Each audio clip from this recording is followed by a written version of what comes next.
Et nous sommes de retour au plateau pour la dernière partie de cette émission. Nous abordons notre quatrième sujet. Nous parlons du Togo. Le colonel Bakali nommé à la tête du CNDS. Le colonel Mhemou Badjibaou Bakali occupe désormais donc le poste de secrétaire général du Conseil national de défense et de sécurité CNDS. Il a été nommé ce jeudi par décret présidentiel alors que la veille il venait d'être remplacé à la tête de la préfecture de la COSA. Il faut rappeler qu'il était jusqu'à ce jeudi le préfet de la COSA. Après avoir quitté donc la préfecture de la COSA, c'est lui qui est nommé à la tête de ce Conseil national de défense et de sécurité CNDS, cet organe stratégique qui est chargé de planifier la gestion des crises majeures en matière de sécurité et d'évaluer les risques pesant sur la sécurité intérieure, d'organiser les réponses adaptées dans un contexte en pleine évolution en matière de sécurité au plan national et international. Le CNDS créé tout récemment par un conseil des ministres a donc beaucoup plus de précision. Le colonel Bakali prend sa tête. La parole. Oui, mais ça va très vite au niveau du Conseil national de défense et de sécurité. On n'en sait pas grand-chose. Tout ce qu'on sait, comme vous venez de le dire, par Conseil des ministres. Donc, le Conseil a été créé, c'est d'évaluer les risques et de trouver des solutions appropriées en termes de crise sécuritaire. Donc, c'est dire qu'il y a le terrorisme qui passe par là. Nous tous, nous savons que le nord de notre pays est toujours confronté à des séries d'attaques. Donc, je fais un coucou spécial à tous ces militaires qui sont sur le terrain et qui sont là et qui travaillent pour pouvoir venir à bout de ces forces du mal. Qui ont pris cette partie de notre pays. Alors, pour le colonel Bakali, vous savez, aussitôt remplacé à la tête de la préfecture de COSA, aussitôt nommé à un nouveau poste. Donc, c'est dire que il n'a même pas chômé 24 heures. Il n'a même pas chômé 24 heures avant d'être nommé. Celui qui l'a nommé le connaît parfaitement bien parce qu'il est militaire. Donc, il faut, au niveau du CNDS, il faut un militaire. D'aucuns diraient que il n'est pas le seul. Il y a d'autres qui sont là. Parce qu'il a passé beaucoup de temps à la tête de la préfecture de COSA depuis le temps de Pépayata. Je crois que c'était après sa mort. C'est à sa mort. Donc c'était si c'est lui qui a pris. Décédé, en tout cas. Il est décédé en tout cas. Donc ça fait longtemps. Ça fait les années 2010 dans l'an. Donc ça fait 2011. Ça fait presque 13 ans. 13-14 ans. 13-14 ans au poste du préfet. Donc, il a beaucoup régné à cette partie de la COSA, de la préfecture de la COSA.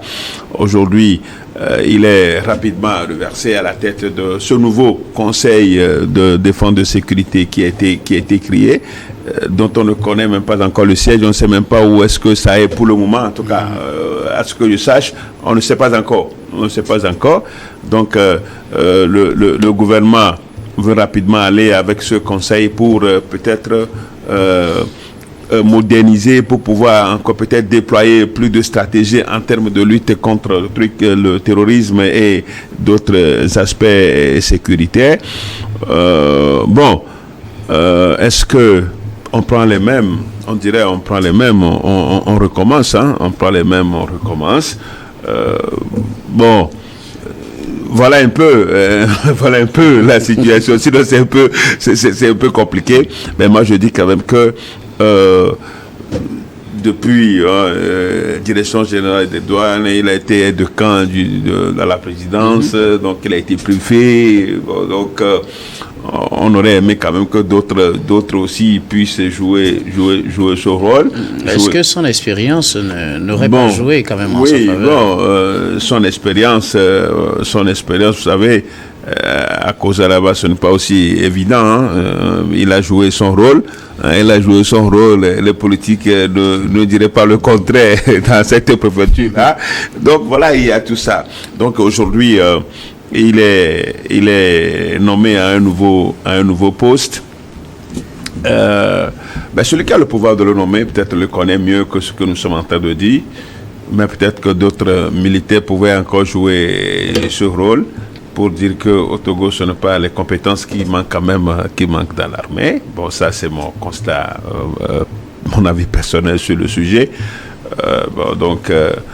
Sauf que quand vous voyez, les gens pensaient que, c'est vrai, il faut aussi, les gens pensent que on s'est séparé de lui, vous avez vu dans les journaux. Oui, quand on l'a remplacé à la tête de la projet que Force séparé, j'ai vu Force séparé de Bakay, et justement à 24 heures, on l'a encore nommé on l'a nommé à un autre poste. Ce poste est stratégique, parce que le rôle qu'il va jouer, ce n'est pas la préfecture de la COSA, c'est une affaire nationale, c'est la défense et sécurité sur le plan national. Donc il a été c'est une promotion, pour lui. Bon, donc on attend voir ce que ça va donner le Conseil national de défense et de sécurité. Je crois que c'est pour notre sécurité. Donc voilà ce que moi je peux dire. Et au même moment, dans la foulée, il y a eu des préfets qui ont été mutés, qui ont été révoqués, qui ont été remplacés. Il faut le terme, qui ont été remplacés. Vous savez, le poste de préfet, il y a déjà qui sont pendant plus de 10 ans, plus de 15 ans. Les gens peuvent même leur battre le record, presque 20 ans au poste du préfet. Mais ils ont été nommés. Ce n'est pas une élection. Donc, je crois quand même que quand un préfet fait 5 ans dans une localité, il faut le déplacer. Quand vous serez président, vous allez faire ça. Il faut le déplacer.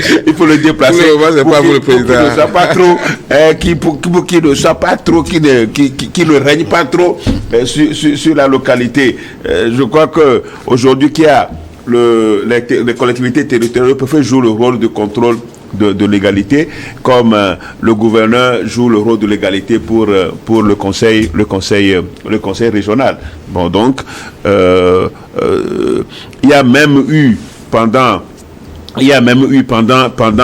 des réflexions que les préfets ne durent pas trop à leur poste. Donc 5 ans déjà maximum, c'est déjà bon pour que le préfet aille faire encore ailleurs son expérience. Mais quand plus de 10 ans, 15 ans, c'est quand même... Laissez les préfets tranquilles.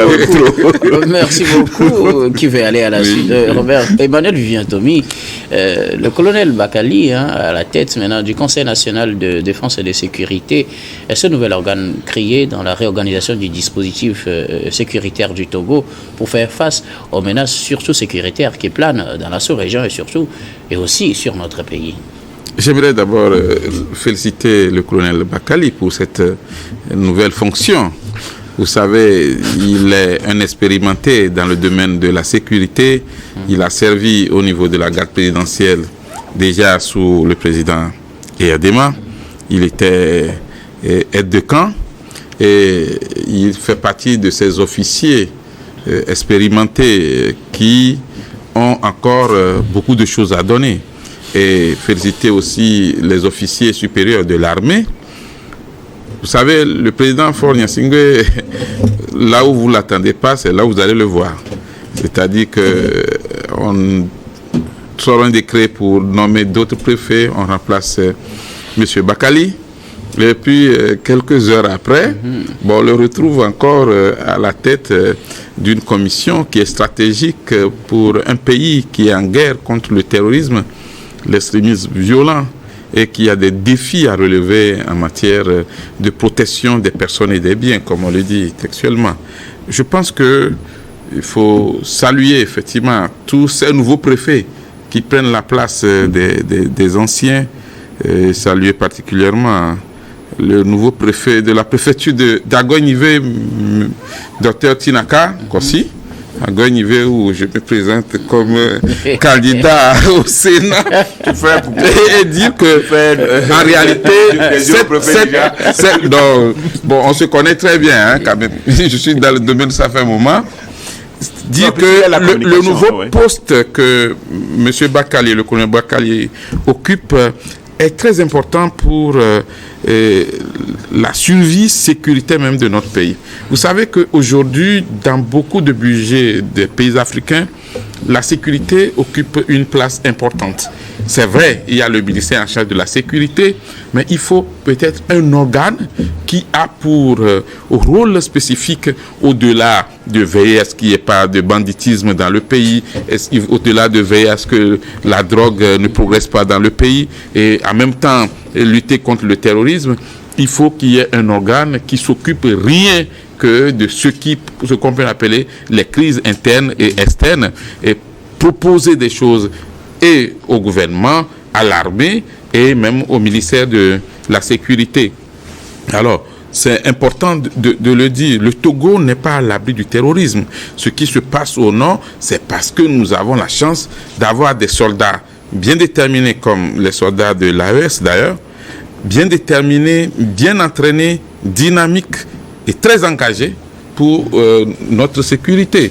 Sinon, les terroristes sont toujours dans la zone du Burkina Faso, surtout au niveau des frontières conjointes. Et c'est important que chaque pays prenne des mesures pour pouvoir lutter efficacement contre ce fléau qu'est le terrorisme.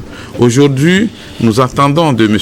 Bakali des progrès et surtout des fruits qui seront quand même à l'actif du peuple togolais en matière de lutte contre le terrorisme, l'extrémisme violent. Et il y a aussi un système qui a heureusement diminué ces derniers temps, mais qu'il faut essayer de revoir. La consommation excessive de la drogue par des jeunes, il faut essayer de lutter efficacement contre cela dans beaucoup de quartiers de nos villes, surtout à Lomé.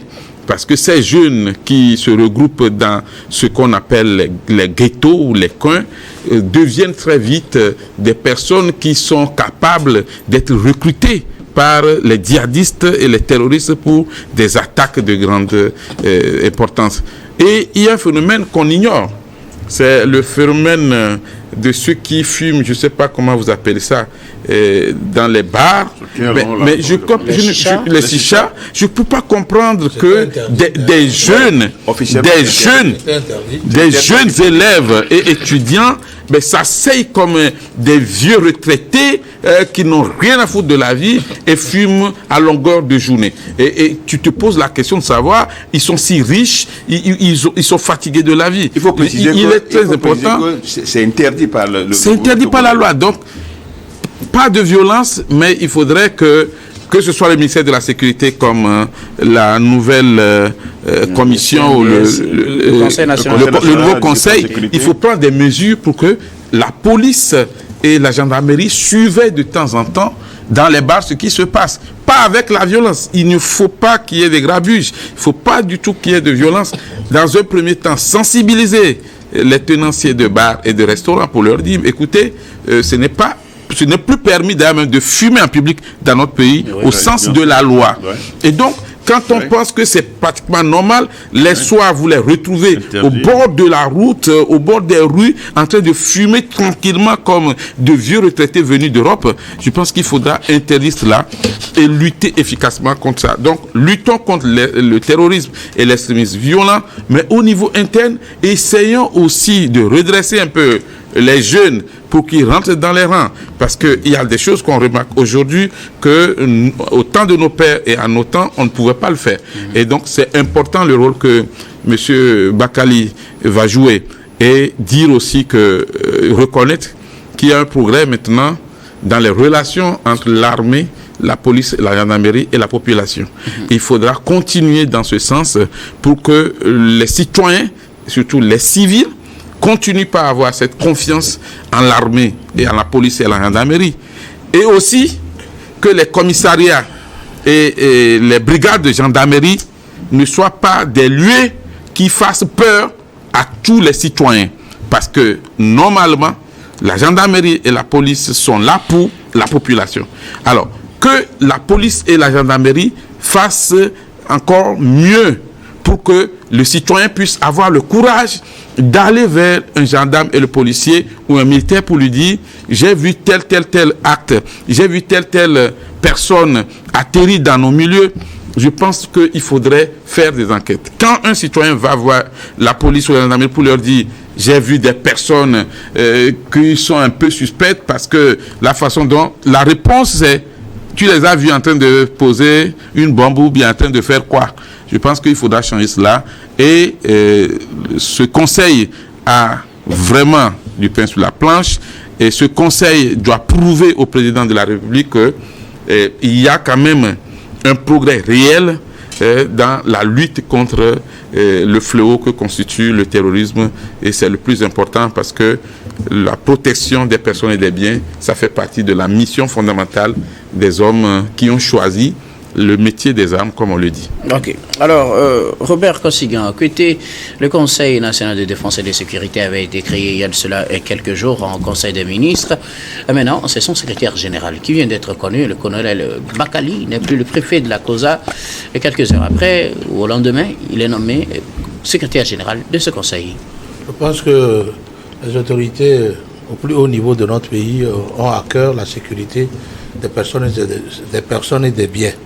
Et surtout, la sécurité de tous les Togolais ainsi que de notre territoire. C'est pourquoi, une fois que l'organe a été créé, on a alors nommé celui qui doit venir conduire les affaires de la structure créée. Mais je pense que c'est un organe qui est créé pour soutenir ou coordonner les actions des forces de défense et de sécurité pour la sécurité interne et externe. Nous savons aujourd'hui que le Togo aussi est exposé à cette guerre violente des terroristes qui veulent toujours pénétrer par le haut pour avoir accès à la mer. Mais grâce à Dieu, nous n'assisterons pas à ça. Tout leur plan contre la déstabilisation du Togo ne marchera pas. Et cela viendra aussi du travail que va accomplir le nouveau patron du CNDS, qui étant déjà un sécurocrate, qui a opéré dans les hautes sphères de la sécurité du Togo. Il était aide de camp du président de la République. Il avait commandé même, je pense, la garde présidentielle. Il était à la douane. C'est quelqu'un qui a encore...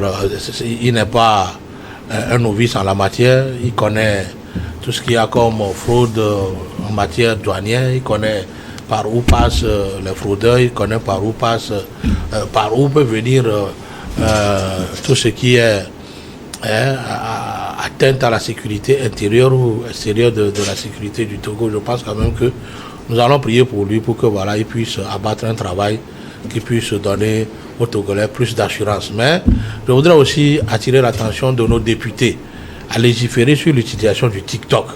Aujourd'hui, ça ne va pas. Quand nous voyons nos fils, nos petites filles prendre le téléphone, faire des selfies, même le matin, en parlant de sexe, en parlant de eux, revenons dans le sujet d'abord.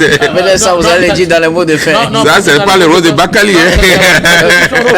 C'est aussi son rôle. Parce que, vous savez, si nous n'avons pas de progéniture capable d'assurer la relève de demain, on fera quoi? Mais il y a d'autres structures qui s'occupent de ce travail. Ça vient aussi de là, parce que vous savez, l'appel à la débauche, l'appel à la frivolité et tout, par les réseaux sociaux, peuvent engendrer d'autres choses. Vous parlez tout à l'heure de chicha. Or, entre-temps, vous savez, chicha a été interdit au Togo, l'utilisation ou même fumer à l'extérieur. Je pense qu'il y a une loi qui encadre ça aujourd'hui. Mais les jeunes, même quand vous allez dans les préfectures, il y a la drogue qui prend une expansion vraiment dangereuse. Exponentielle. Exponentielle.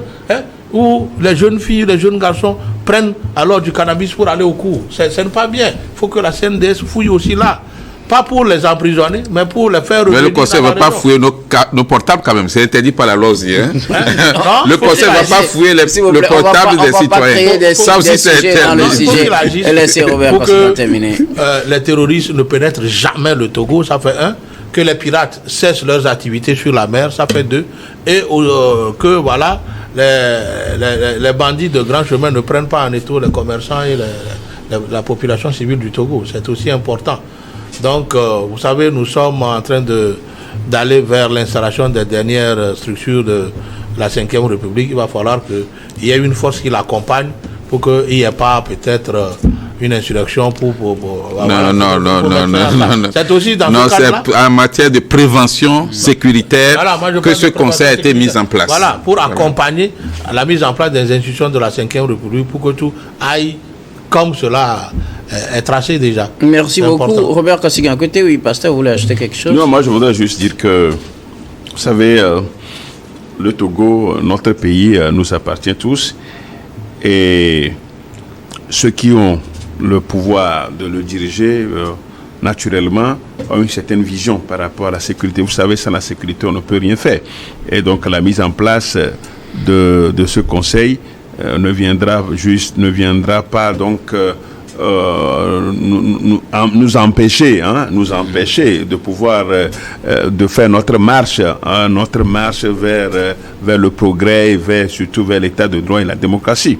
Donc c'est pourquoi moi je dis que le chef de l'État a confiance au colonel et lui a donné le privilège de pouvoir conduire d'accomplir cette mission noble. Cette mission noble. Donc tout ce qu'on peut dire, c'est que félicitations et bon courage et bon vent à lui. Du succès, bon vent à lui dans ses nouvelles attributions. Merci beaucoup à vous tous pour vos contributions. Nous arrivons pratiquement à la fin de ce numéro de Regard Croisé. Mais avant de nous séparer, notre habituel dernier tour de table, ce sera pour vos mots de fin sur un sujet de votre choix. Je commence par vous, Emmanuel Vivien-Tomi. Merci beaucoup. Juste rappeler à tous les grands électeurs que nous avons les élections sénatoriales qui sont à nos portes et en tant que conseils régionaux et conseils municipaux, ils ont la lourde responsabilité de faire le choix de ceux qui vont siéger au Sénat pour représenter les collectivités territoriales, défendre les droits des régions et aussi voter les lois et contrôler le gouvernement. Je pense que par rapport à la vision politique même du chef de l'État, des partis politiques aussi bien au pouvoir que de l'opposition, et par rapport aux tests fondamentaux de notre pays, il faut qu'il y ait une pluralité dans les institutions de la République. Par rapport à la composition présente de l'Assemblée nationale, il faudrait qu'il y ait un effort pour que le Sénat reflète une pluralité politique. C'est en cela que les grands électeurs qui sont les conseillers régionaux et les conseillers municipaux doivent faire un effort pour voter aussi, pas seulement pour ceux qui ont la majorité écrasante, mais pour ceux qui peuvent constituer aussi une minorité pour le bonheur et la bonne santé de la démocratie de notre pays. C'est en cela que je leur dirai au moment opportun de ne pas oublier que notre parti, l'UFC, dont je suis deuxième porte-parole, là, je le revendique. Merci beaucoup, participe bel et bien au sénatorial et au moment opportun qu'ils puissent faire leur choix pour cette pluralité politique au sein de cette institution très importante pour le pays. Vous êtes candidat, ça au moins, ça c'est clair. Dans Gouenivé. Emmanuel Vivien-Tomi, vous êtes journaliste, directeur général de Plume Libre. Vous êtes également conseiller en communication politique. Merci d'être passé sur ce plateau. Merci et bientôt sénateur si les grands électeurs décident. En tout cas, c'est bien. Merci beaucoup à vous d'avoir répondu à notre invitation. C'est toujours un plaisir. Robert Kassigan, écoutez vos mots de fin. Oui, je voudrais appeler les députés togolais à légiférer sur l'utilisation des réseaux sociaux par nos enfants. Maintenant, c'est le moment. Vous pouvez en parler. Parce que quand vous suivez un peu l'usage que font nos enfants des réseaux sociaux, surtout TikTok, ça ne va pas du tout. Des petites filles qui, tôt le matin, alors s'exhibent sur les réseaux sociaux, parlent de sexe à tout va. Et ça, c'est comme le jour et la nuit de l'éducation que nous avons reçue de nos parents. Et je prie qu'on réinsère ou qu'on ramène le bâton à l'école. Non, c'est interdit dans nos tests. Non. C'est interdit par la loi du Togo. Vous savez, suivre les blancs. C'est pourquoi moi j'apprécie Donald Trump qui, quand il voit que ça peut amener alors les Américains aux dérives, il arrête ça tout de suite là. Il faut qu'on ramène le bâton. Ça ne nous a pas tués. Non, le bâton interdit. Ça ne tuera pas nos enfants. Regardez comment l'éducation de nos enfants se passe aujourd'hui. Regardez la posture. Regardez comment nos enfants se comportent à l'école, dans les rues. Aujourd'hui, on ne sait même pas quand est-ce qu'on montre les couleurs à l'école. Hein. C'est sérieux. Avant, à notre temps, quand on montre le couleur, même le cultivateur s'arrête. Qu'ils soient à vélo ou à moto, il s'arrête. Mais aujourd'hui, on ne sait même pas quand. Est-ce qu'on montre les couleurs, ce n'est pas bien.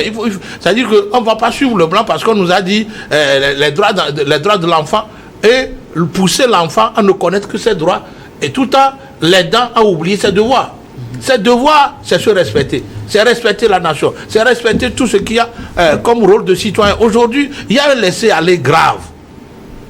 Les parents ont démissionné parce qu'on dit l'enfant va porter plainte contre moi. Nous ne sommes pas en Europe. Donc, je prie aussi l'État à penser à l'électrification de Camé dans le Vaud. Merci beaucoup. Le pasteur ne me soutient pas, merci. Pour un problème de l'AES, Camé qui est à moins de 2 km de son village. Vous voyez les activistes là? Vous êtes analyste politique. L'ambassadeur, président, vous êtes le président de l'Alliance Jeunesse Développement AJD. Merci d'être passé sur ce plateau. Merci, docteur. C'est un plaisir. Pasteur Edo, vos mots de fin. Non, moi je voudrais juste ce soir lancer un appel aux autorités togolaises parce que la vie au Togo aujourd'hui est très dure. Parce que, je le dis parce que en tant qu'autorité communale, tous les jours que le Seigneur fait, vous allez vous rendre compte de comment les gens vivent, les difficultés au quotidien. Avoir 500 francs pour une famille au Togo pour faire la sauce, c'est difficile.